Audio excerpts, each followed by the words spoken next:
Happy New Year, Africa! No, wait, am I crazy? Are we not in September? Okay, now I get it. Happy Heritage South Africa! My name is Tammy Samatebe, aka 6 Point Star Lion of the Judah, and this is Asar Podcast. You must be wondering, why is everybody posting Happy New Year? I mean, specifically on the 23rd? Why? 23rd of September. Since from when 23rd of September is the new year? Interesting. And why is this show that you're watching right now, it is called Asar Podcast? I mean, who is Asar? What is Asar? All those questions, one man can be blamed for it. And it is this guy. Kemet African Royal Calendar. You got that right. So on this video, we'll be breaking down what is Asar and why is everybody celebrating a new year in September recently. It is a new phenomenon. Stay tuned to the video, like, comment, share, and subscribe to find out. So, according to my scriptures, ladies and gentlemen, Asar is the time-honored deity who represents the ancestral past of Kemet and the inevitable outcomes of mortal life. The great legend of the myth that was honored here speaks of a time when Asar was the benevolent ruler of human race and one of the last demigods to live on earth. Using Heliopolitan imagery, East is regarded as the place of renewal, and the quintessential Netar who embodies that principle is Asar. In reading throughout the many prayers and hymns of Egypt's sacred literature, it becomes apparent that for the hope of life to continue, it is addressed to Asar himself, whom it is a god of the afterlife and the renewal of all living things. Interesting, right? Yet this is an indication of that Asar, he possesses more of a following more than any other Neterus, you know. Neteru, essentially, it is a word that means deity or god. You know, it is a ancient language from the Egyptians called Medu-Neter. You can check that out. So, rather, he was recognized as the exemplar of all mortals, even when all, sentient beings who must have essentially relinquished physical life and passed into the shadows of the underworld. So, as such, Asar's commemoration, experiences, words are a metaphor of our existence, and how it should be as such. The reassembly of Asar's body is thus a metaphor, the reconstitution of the identity or function of an individual on a spiritual plane. So, as you heard it, Asar's principle, it is renewal. So he restores what's been destroyed, dismantled, or weakened. He represents the new beginning and second chances. His function is germination. This Neter awakens the innate creative impulse in all living things. He permits the force to reappear, restore, appreciation for life, and healing when it comes to what has been obstructed or blocked. According to the zodiacs, Asar, it is in the season of Aries, where the winter hibernation has passed and the carnal body becomes the seed of the body of light.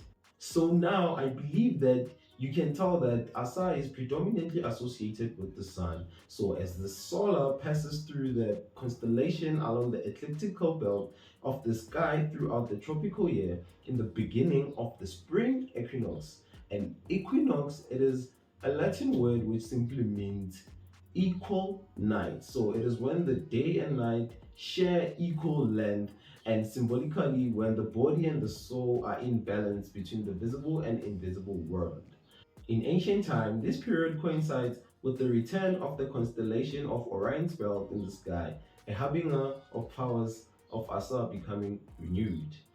Asar was also associated with the moon as well, because throughout most cultures, including Egyptians, they viewed the lunar rhythm as feminine in nature, and the lunar cycle of growth and diminishment is uniquely embodied in the saga of the Heliopolitan god Asar himself, as a deity closely, associated with variable phases of the moon. Egyptian legend tells that as the first regent of Egypt in the midst of antiquity, Asar, along with his faithful sister consort Osset, brought order and civilization to Egypt. However, the universal affection of Asar, brought deep jealousy within his brother Seth. And that eventually led up to Seth, killing his brother and dismembering him into like 14 pieces. And as you know, the moon has like a 14-day cycle of a new moon and another 14-day cycle on top of a full moon. So that's how he is associated with the moon. Symbolism plays a very huge role in trying to debunk what the deity Asar really represents, because as you can tell in the ancient mystery of Egyptian indigenous knowledge, there is a lot of it, and it is even called by a name hieroglyphics. So you need to really understand what we're talking about here. So symbols that Asar is holding, firstly, his depiction, he is standing like this, and the first symbol that he is holding in his right hand it is called the nekeka. So in the right hand, the royal scepter is the flail with three loose streams representing Hu, the creative manifestation. Hu is a creative manifestation. Hu is a creative manifestation. Originally an ancient agricultural tool of lower kingdoms. So it was a tool, nothing magical about it. It was used to separate the grain and chaff at harvest. It conveys powers of justice as well-being. So another symbol as we go along in this left is called the heka.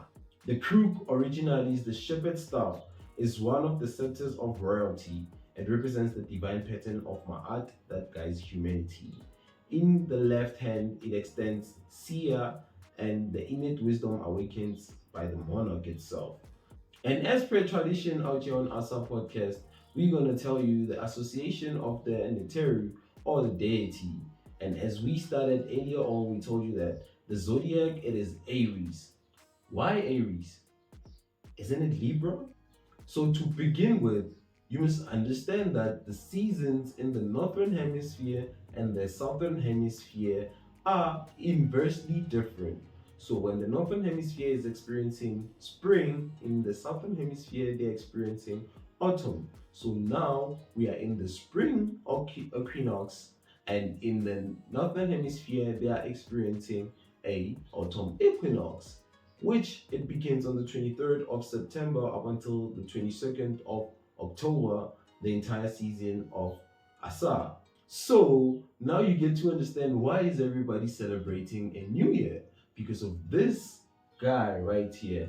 He goes according to the nature of law. So as you observe outside, it is the return of nature. Everything is starting to blossom, it is starting to green. So that's what this day marks. The spring equinox, it is our African New Year. But I don't like using the term African New Year because it has its own, confusions. But I'd like to stick to the term a Southern Hemisphere New Year, because now everything in the Southern Hemisphere now it starts to experience spring. Equal day, equal night, and from that day going forward, the earth starts tilting towards the sun 1 degree southwards. Hence, we are celebrating a new year. So you must remember all ancient traditions or so-called pagans, they all were soul worshippers. So they all were tracking the sun, the movement of the sun. Hence, we have zodiacs in this whole thing.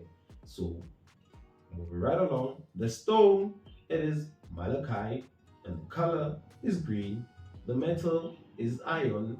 The scent is cinnamon. The incense is cypress. The tree is acacia. And the animals is a ram and a hare. A hare, which is a bunny. Easter bunny. But that's a topic for another day. So today, actually, which is the 24th of September, it is a Heritage Day here in South Africa. However, yesterday it was a new year, which was the 23rd of September, which marked the spring equinox. Hence, all the woke movements like GEK, which is my home, they were celebrating a new year back at Inzalo Yelanga in Mpumalanga. And that is also another video that is coming along. So in closing, I'd like to say Happy New Year to the rest of the Southern Hemisphere, and Happy heritage to you, South Africa.